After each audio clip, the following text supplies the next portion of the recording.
Hello friends, I am Sanjeev Kadian and today we will discuss how to find out the correct option for fill-ups.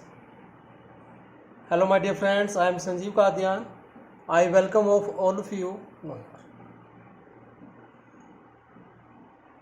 Hello my dear friends, I am Sanjeev Kadian. I welcome to all of you at this channel British English 3873.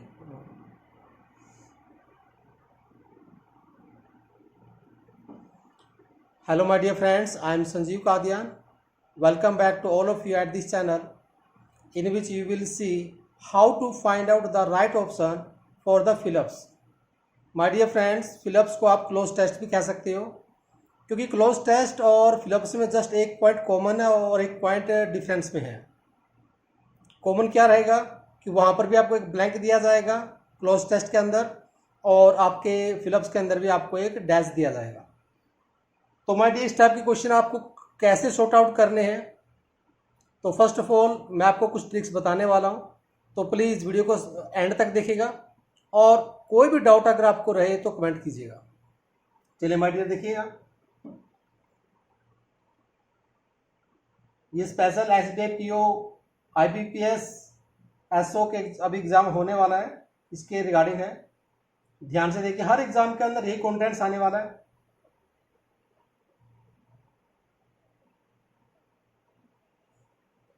तो ये हमने एक छोटा सा question discuss किया था पहले भी, तो सबसे पहले हम डिस्कस करते हैं माय डियर। फिलअप्स एक ऐसा ब्लैंक दिया जाता है, ओनली वन फिलअप, जिसको आप बोलते हैं कि आपके हर एग्जाम के अंदर एक फिलअप दिया जाता है, तो सेम वैसे फिलअप है ये। तो इसको एक बार समझिएगा, यहाँ पर मेंशन है the pick pocket dash Mohan's wallet and watch. तो पिक पॉकेट ने मोहन के वॉलेट को डैश चोरी किया, तो चोरी करने की सेंस क्या होगी, तो यहाँ पर आपके सामने एक्सप्लेन किया गया है मेक ऑफ विद, इसका मीनिंग होगा चोरी करना।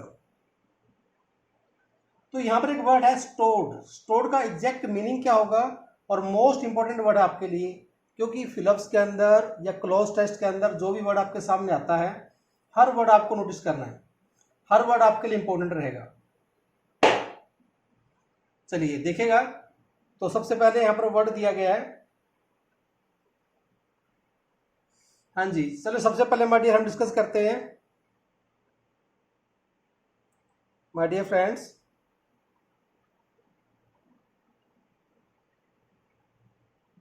स्टार्ट करते हैं। First of all, rules to choose correct option हम डिस्कस कर रहे हैं। करेक्ट ऑप्शन को चूज करने का रूल क्या रहेगा, तो फर्स्ट ऑफ ऑल आपको देखना है tips for fill in the blanks और क्लोज टेस्ट। इसके यहाँ पर मैं आपको बताने वाला हूँ टिप्स क्या है, ट्रिक्स क्या रहेंगी। तो फर्स्ट ऑफ ऑल आप देखिएगा, फर्स्ट ऑप्शन क्या है आपके पास, आपका रूल क्या रहेगा, ट्रिक्स क्या रहेगी। तो सबसे पहले आपको देखने हैं कंजंक्शंस इन बोथ क्लोजेस।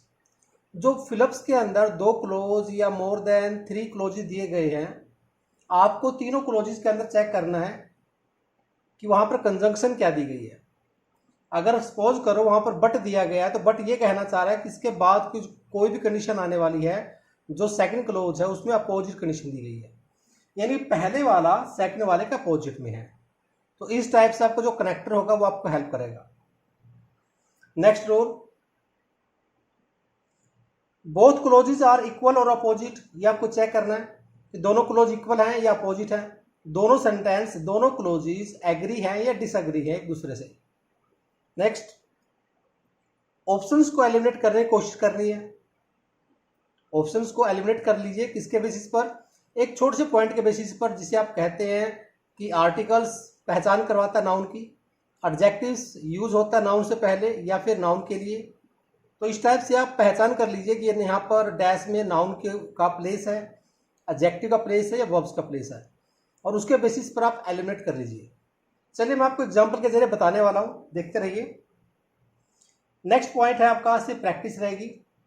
जितने एग्जाम्पल्स आप लगाओगे, जितने क्वेश्चंस को आप समझने की कोशिश करोगे, सेंटेंसेस को जोड़ेंगे, तो आपको कंसेप्ट क्लियर हो जाएगा कि बिना अंडरस्टैंडिंग के कोई भी सेंटेंस करेक्ट आंसर नहीं दे सकता है।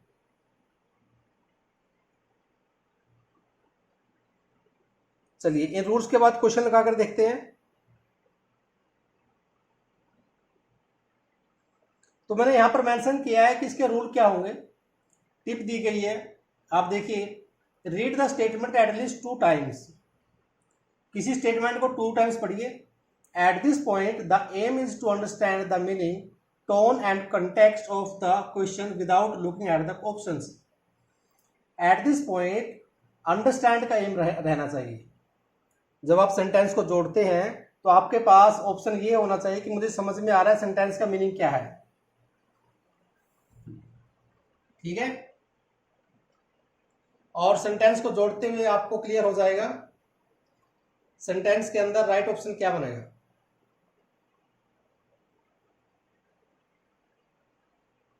चलिए देखिए, ऑप्शन चेक करें।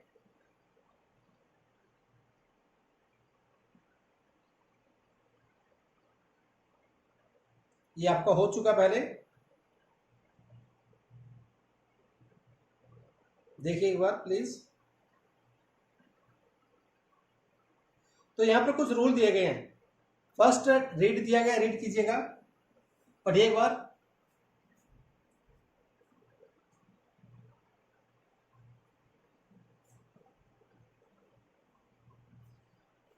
तो फर्स्ट आपके सामने क्वेश्चन दिया गया, स्टेटमेंट दी गई है कि read the statement at least 2 times. At this point the aim is to understand the meaning, और यहां पर आपका एम रहना चाहिए सेंटेंस को जोड़ना। Tip number 2, try and find conjunctions connectors in the statement which give you an idea of the tone well. यहां पर आपको फाइंड आउट करने कंजंक्शंस या स्टेटमेंट की कंजंक्शन या कनेक्टर्स जो आपको बताएगी टोन क्या दी गई है। तो आगे देखिएगा,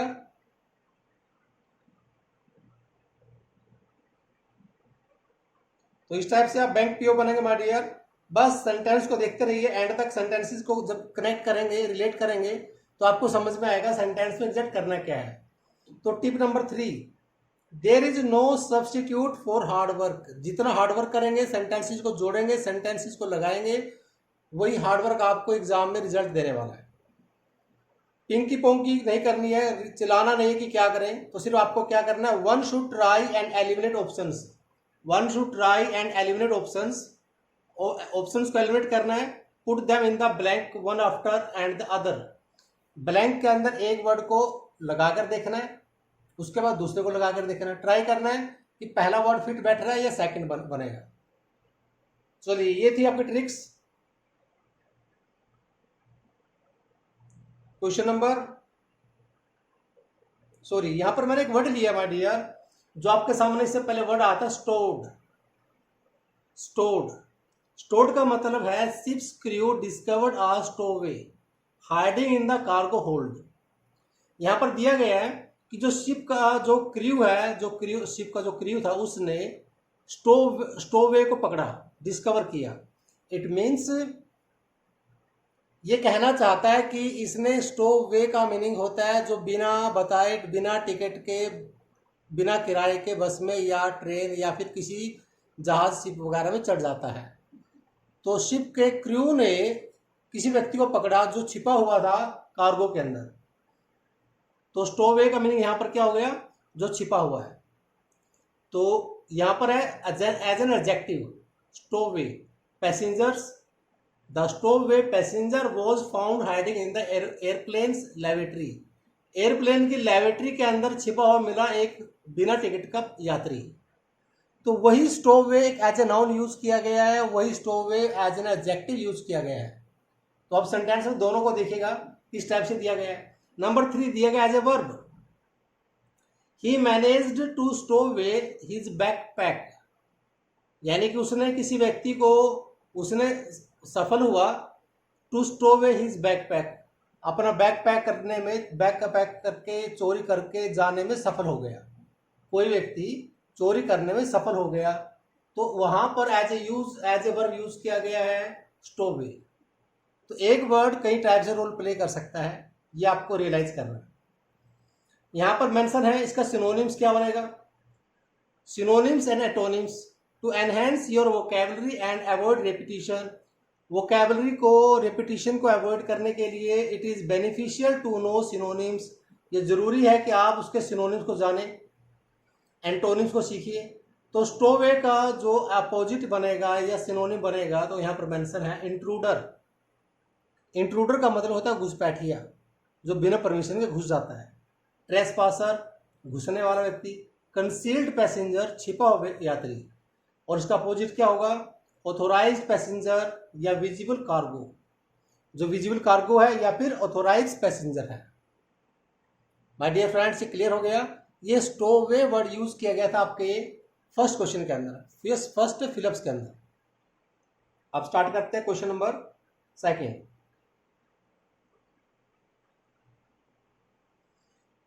तो यहां पर आपके सामने क्वेश्चन है, तो एक बार इसको जोड़ने की, रिलेट करने की कोशिश कीजिए। मीनिंग क्या बनता है देखिएगा।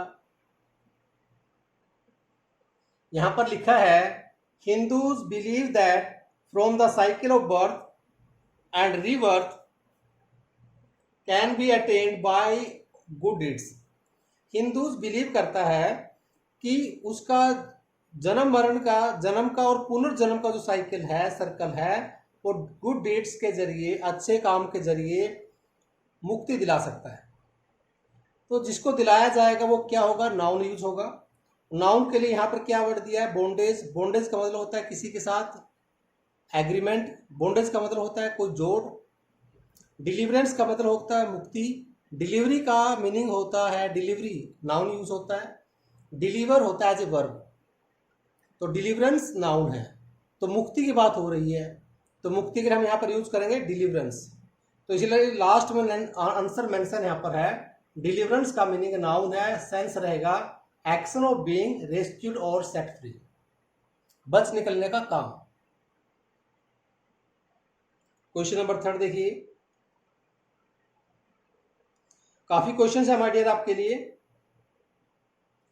फिर आपके सामने क्वेश्चन है types single statement with two blanks. आपके एग्जाम्स के अंदर माय डियर फिलिप्स एक टाइप से नहीं आएगा, फिलिप्स की कम से कम 5 to 6 टाइप्स हैं, और उन टाइप्स में से ये सेकंड टाइप है।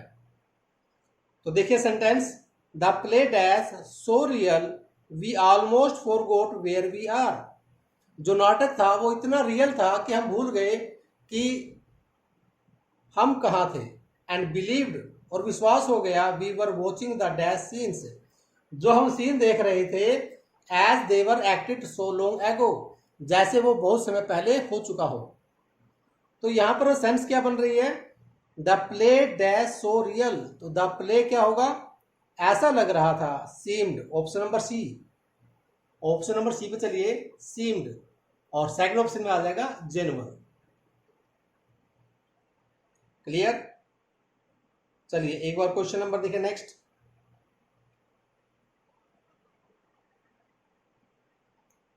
क्वेश्चन में दिया गया है, although it still keeps most of its exhibition slots. यद्यपि एग्जीबिशन स्लॉट्स काफी इंगेज हैं फॉर द डैश आर्टिस्ट, कलाकारों के लिए। The gallery now also dash lesser known contemporary artist. अब जो गैलरी है वो समकालीन कलाकारों के लिए जानी जाएगी। क्या जानी जाएगी? कि गैलरी समकालीन कलाकारों को प्रमोट कम से कम करेगी।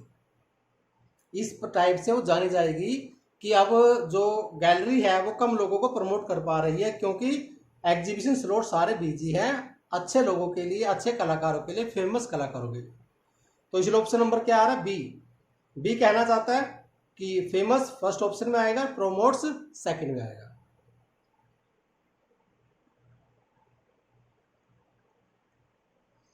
क्वेश्चन नंबर नेक्स्ट में है, नेक्स्ट स्लाइड में आप देखिए, two statements with one blank.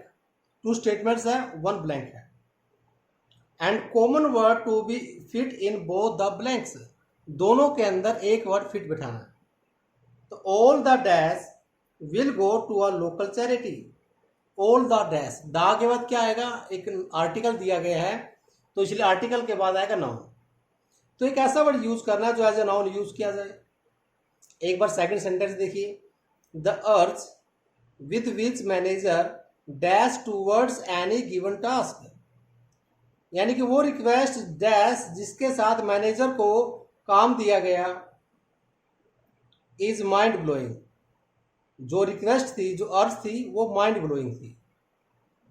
तो आपका आंसर क्या बनेगा यहाँ पर?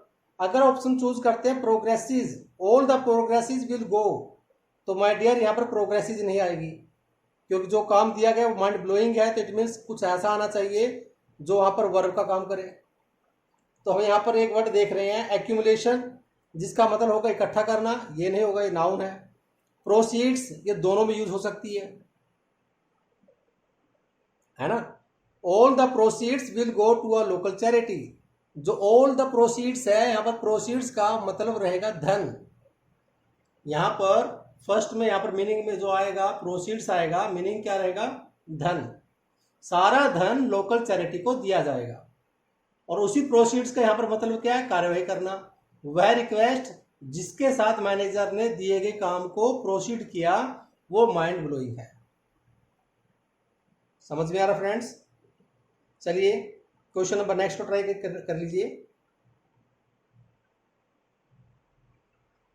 पढ़िए एक बार।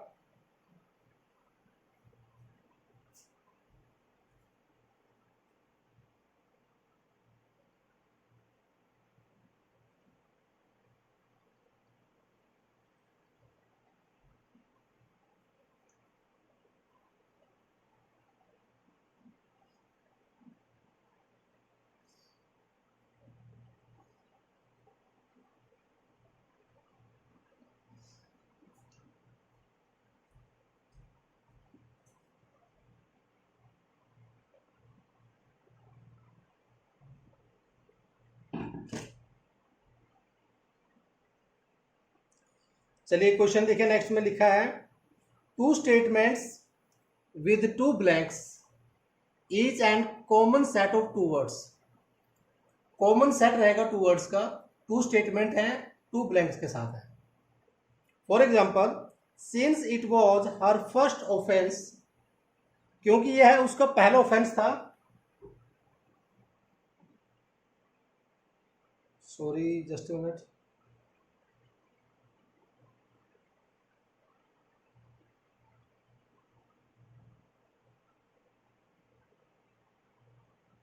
यस, क्योंकि it was her first offence the जज let her off with a dash, क्योंकि यह उसका पहला अपराध था। ऑफेंस मीन्स अपराध, क्राइम, तो जज उसे जाने देता है, किसके साथ? डैश एफ डैश, शायद फाइन हो सकता है, विद ए फाइन, है ना। तो ऑप्शन आपके पास दिए गए हैं देखो, और इन 5 ऑप्शन में से, 4 ऑप्शन में से, हाँ 5 ऑप्शन है, 5 ऑप्शन में से एक ऑप्शन चूज करना है। तो जज ने उसको फाइन के साथ जाने दिया, rather than dash sentence, prison सजा की बजाय, यानी कि जेल की सजा सुनाने की बजाय उसको सिर्फ फाइन लगाकर भेज दिया गया। ये बन सकता है। क्वेश्चन नंबर स्टेटमेंट नंबर 2 देखिए एक बार, he was absolutely dash back, अगर मैं इसी वर्ड का यूज करके देखता हूं, he was absolutely back fine, यानी कि जब वो वापिस आया तो वह बिल्कुल सही था, हो सकता है। But the stent in dash did him no good, but the stent in dash, अगर मैं यहां पर यूज करता हूं इन प्रिजन, लेकिन वो छोटा सा टाइम जो उसने जेल में व्यतीत किया, नो गुड, अच्छा नहीं था। तो आई थिंक ये राइट ऑप्शन बन जाएगा आपके पास, तो ऑप्शन नंबर बनेगा बी। तो पहले फाइन आएगा और सेकंड में प्रिजन आएगा।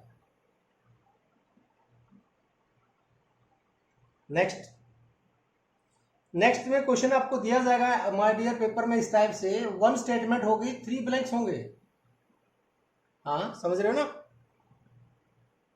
1 स्टेटमेंट विथ 3 ब्लैंक्स। तो ट्राई करो। In this era of complex dash politics and India being a federal country, India क्योंकि एक फेडरल कंट्री है, तो इस समय में, इस युग में, इस इरा के अंदर, इरा मीन्स युग, टाइम, कॉम्प्लेक्स डैश, तो जो पॉलिटिक्स होती है माय डियर, पॉलिटिक्स का मतलब होता है कि आप, पॉलिटिक्स में एक गठबंधन होता है। पॉलिटिक्स में आप क्या देखते हैं? गठबंधन देखते हैं। तो गठबंधन की इंग्लिश यहां पर होगी कोलिशन। तो हमारा ऑप्शन बन सकता है फर्स्ट, इसमें ध्यान से देखिए लिखा है 3 ब्लैंक्स है एंड द करेक्ट आंसर आपको देखना है। यानी कि 3 ऑप्शन में से जरूरी नहीं कि तीनों ही ऑप्शन करेक्ट हो, 3 में से एक रॉन्ग हो सकता है, 2 रॉन्ग हो सकते हैं, तीनों ही रॉन्ग हो सकते हैं। आपके लिए लास्ट ऑप्शन भी बन सकता है sequence needs to be changed. तो स्टेटमेंट क्या कह रही है कि इस गठबंधन की राजनीति के समय में जब इंडिया एक फेडरल कंट्री है तो any optimism for dash retaining word दिया गया। रिटेनिंग का मतलब होता है किसी चीज को निहित करना, कंटेन करना, कंसिस्ट करना। तो यहां पर इसकी सेंस तो बन ही रही। Any optimism for dash the subject of voter from the state list. State list से सब्जेक्ट के वोटर के सब्जेक्ट को लेकर रिटेन करने का ऑप्टिमिज्म नहीं। तो रिटेनिंग तो ऑप्शन नहीं बन रहा है, तो आप क्या करने वाले हैं, तो इस ऑप्शन को आउट कर दीजिए। तो ऑप्शन नंबर सेकंड को आउट कर दीजिए। अगर सेकंड को ऑप्शन को आउट करते हैं तो एक बार थर्ड को चेक कर लीजिए। तो थर्ड में लिखा हुआ है इधर द यूनियन लिस्ट और the concurrent list is nothing short of dash. यानी जो लिस्ट है उस लिस्ट के अंदर डिल्यूजन हो सकता है।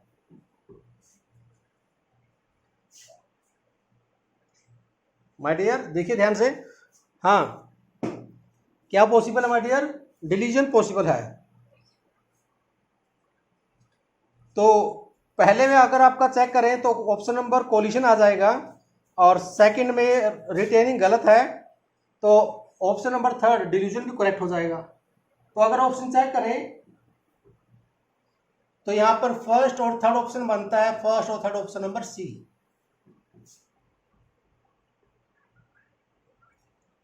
चलिए क्वेश्चन नंबर देखिए नेक्स्ट।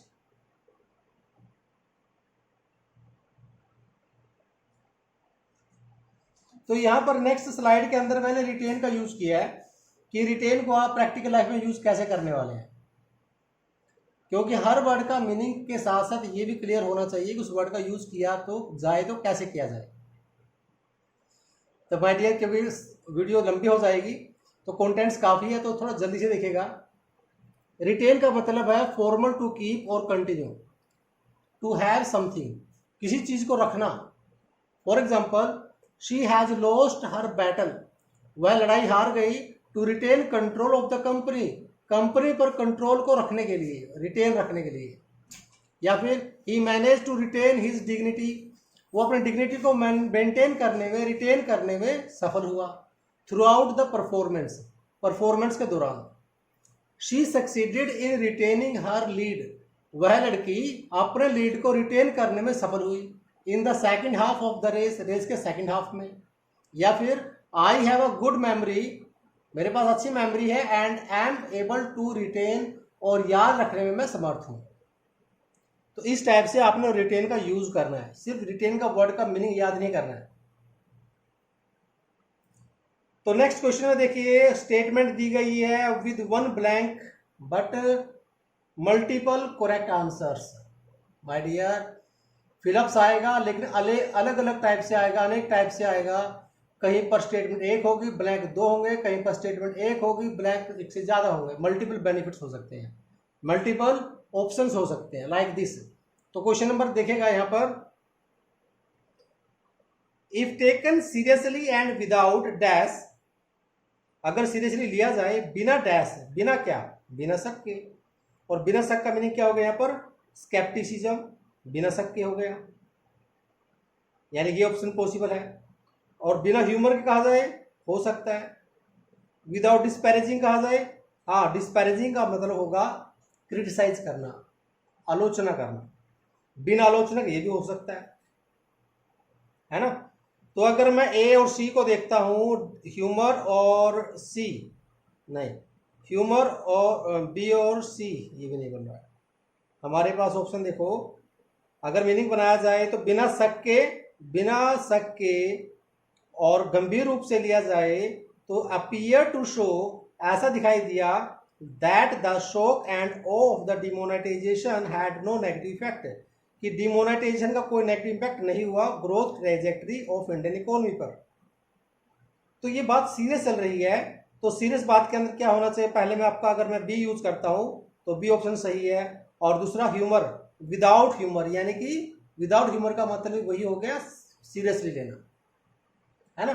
तो आपका ए और सी ऑप्शन बन सकता है, ए और सी, ए और सी, विदाउट डिस्पैरेजिंग,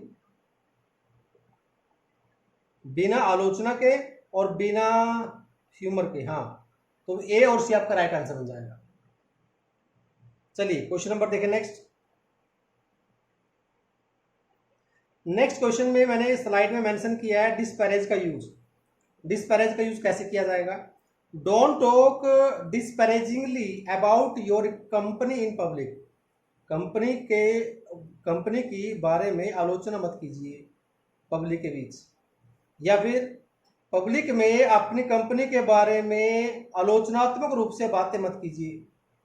या second sentence, people in my field dash have a tendency to take lightly, मेरे फील्ड के अंदर लोगों की एक टेंडेंसी बन चुकी है lightly and often disparagingly the efforts of workers के एफर्ट्स को लाइटली रूप से या फिर आलोचनात्मक रूप से आलोचना करना आदत बन चुकी है in the so called social sciences, जिसको हम सोशल साइंस बोलते हैं। नेक्स्ट क्वेश्चन स्टेटमेंट दिया गया है, prior to appearing on show on Monday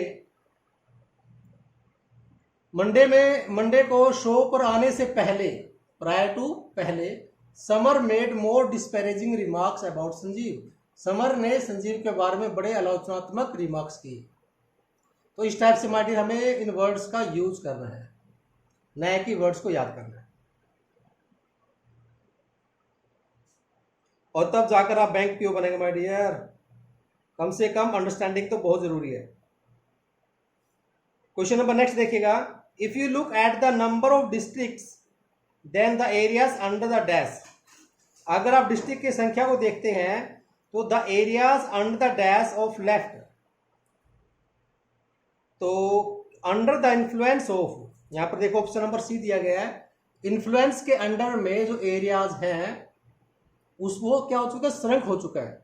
कहां पर श्रंक हो चुका है, more than 40% in the last 3 years, पिछले 3 साल के अंदर 40% से ज्यादा, by more than 40%, option number C. अगर समझ में नहीं आ रहा तो वीडियो को बैक करके आप देख सकते हो। Question number next, chaotic traffic has become the dash of the day at major junctions, chaotic traffic का मतलब है बिल्कुल अस्त व्यस्त जो ट्रैफिक है, ये दिन में क्या बन चुकी है, डायनामिक्स बन चुकी है। नहीं, डायनामिक्स मीन्स गतिशील, ट्रैफिक तो गतिशील है ही है। डायबोलिकल मीन्स बड़ा ही, जिसको आप कह सकते बहुत बुरा। मैं आपको इस वर्ड को नेक्स्ट स्लाइड में एक्सप्लेन करूंगा। ऑर्डर, हाँ, ये हो सकता है कि जो केओटिक ट्रैफिक है माय डियर, जो केओटिक ट्रैफिक है ये बहुत ही ज्यादा एक तरह से ऑर्डर बन चुका है, एक सिस्टम बन चुका है। ऑर्डर मीन्स यहाँ पर सिस्टम, यानी कि एक हर रोज की आदत बन चुकी है। तो आदत के लिए यहाँ पर एक वर्ड यूज किया गया ऑर्डर। अगर मैं यहाँ पर देख पा रहा हूँ ऑप्शन नंबर 1 सी है, ऑर्डर बन रहा है। लेकिन अगर सेकंड ऑप्शन में देखें वहां पर क्या लिखा है, पुअर ट्रैफिक मैनेजमेंट, यानी कि ट्रैफिक मैनेजमेंट कैसा है, पुअर है, उसको क्या करना चाहिए, थैंक्स करना चाहिए। और किसको थैंक्स करना चाहिए, dash posting of police personal, police कर्मचारियों को पोस्ट करने की। कैसे कर्मचारी हैं वो, आप देखिए वहां पर एक वर्ड लिखा है इनएडिकेट। इनएडिकेट का मतलब हो गया अपर्याप्त पुलिस कर्मचारी। तो इसलिए आपका राइट आंसर ये बनेगा my dear, option number C. तो नेक्स्ट वर्ड में मैंने लिखा है, वर्ड था आपके पास इससे पहले, डायबोलिकल। तो इस वर्ड का मीनिंग होता है वेरी बैड, हिंदी में लिखा हुआ है, आप देख लीजिएगा। डायबोलिकल मीनिंग क्या है, सेंटेंस में क्या दिया गया है, एक्सट्रीमली बैड कहा जाएगा, शॉकिंग कहा जाएगा। ये कहा जाएगा कि प्रिजन के अंदर जो कंडीशन थी वो क्या थी, डायबोलिकल थी। इस टाइप से सेंटेंसेस बनाने हैं, यूज करने हैं। फिर मैंने यूज किया एक्सेस वर्ड, बड़ा कॉमन वर्ड है, एज ए नाउन, जिसका यूज होता है स्थान के लिए, प्रवेश करने के लिए, और उसी का मीनिंग होता है chance or right to use have something, किसी चीज को लाने का अवसर होना।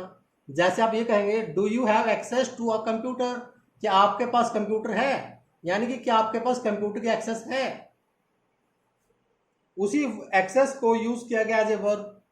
As a verb, click on the icon, icon पे क्लिक करो to access a file, file को एक्सेस करने के लिए, फाइल तक पहुंचने के लिए। नेक्स्ट में दिया गया my dear, a short paragraph is given with blanks, 3 blanks. ये सारे questions my dear previous paper के क्वेश्चंस हैं। तो मेरी रिक्वेस्ट है बड़े ध्यान से वीडियो को देखिए। समझ में नहीं आ रहा कोई पॉइंट, अगर मैं थोड़ा फास्ट बोल रहा हूँ तो बैक जाइए, पॉज कीजिए, स्पीड को कम कीजिए और वीडियो को अच्छे तरीके से समझने की कोशिश कीजिए, और कोई डाउट है तो पूछिए। तो यहाँ पर दिए गए हैं ब्लैंक्स, 3 ब्लैंक्स दिए गए हैं, फॉलो बाय 6 वर्ड्स, जिसमें 6 वर्ड्स दिए गए साथ में। From the options choose the one that provides the correct combination of 3 words का कॉम्बिनेशन आपको चूज करना है, इसमें से चूज करना है। चलिए देखते हैं क्या बनेगा। Transgender community dash very specific intersection. तो देखें,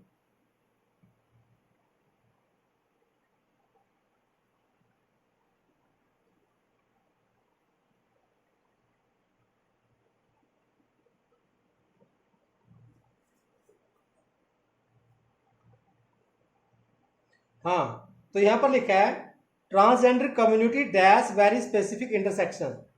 तो जो ट्रांसजेंडर कम्युनिटी है वो ऑक्यूपाइज करती है वेरी स्पेसिफिक इंटरसेक्शन। ये पहले में आ रहा है, यानी कि ऑक्यूपाइज पहले में आ रहा है, ए, और आई थिंक ए की ऑप्शन आपके पास है, जिसमें ए ऑप्शन है, ए आ गया। और सेकंड में देखेगा इंटरसेक्शन